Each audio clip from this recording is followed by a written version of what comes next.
entrepreneurial ideas are easy to shoot down. For sure. I'm just saying, for sure.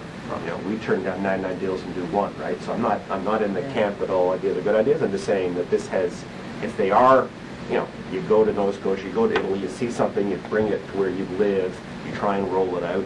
The easiest way, the cheapest way to roll it out is getting your friends or your neighbors or people in different towns to do it without any expenses, no trucks and no, you know, no stores. Those are great ideas. The first thing that came to my mind was they're totally missing the ball. Yeah. Because there's actually a confluence of two sort of phenomena happening, which is the long tail and social networking, that actually would lend itself incredibly well to this. Yeah. And so, you know, you get this worldwide group of tea lovers who connect online, creating these social networks, like passions, like interests. This is the greatest tea, you got to try it. And all of a sudden you're doing this almost without cost, and you're getting scale. There's nothing that makes me go, wow, this is unique and different compared to everyone else. And 15 years or 13 years ago when we launched Starbucks in Canada, what was it that made Starbucks so incredibly successful? The passion that Howard Schultz had for that company, and nothing was going to beat them, or they were going to be the market leader in all areas and the third place. There's no passion in this right now that makes me go, gee, I'm going to have a home party, right? And I have nowhere to research them online, and I have nowhere to go on Google or on YouTube or do anything to find out what's going to differentiate them. Way too competitive a market, way too competitive for this. So, you know, one sort of theme that seems to be coming up here from everybody is, I think, this concept of focus. You know, not having too many products, not making it too complex of a business. And even when I look at how busy they are, I know there's the whole couple of Subway businesses that they own, and I don't know if that's something they're still currently doing, but that Hatem is doing his MBA right now.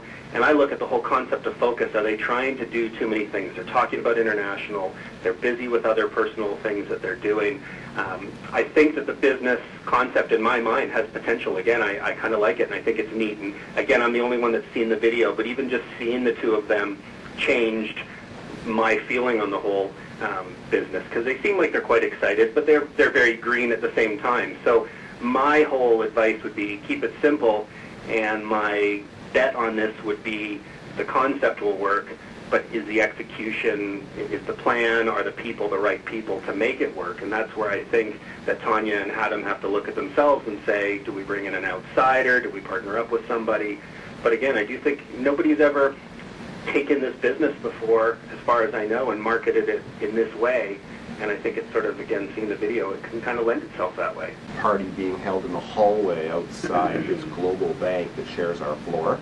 And this woman was, I looked over the shoulder, and she was selling jewelry to 6 other colleagues outside their office door, between the bathroom and their main door, during the day.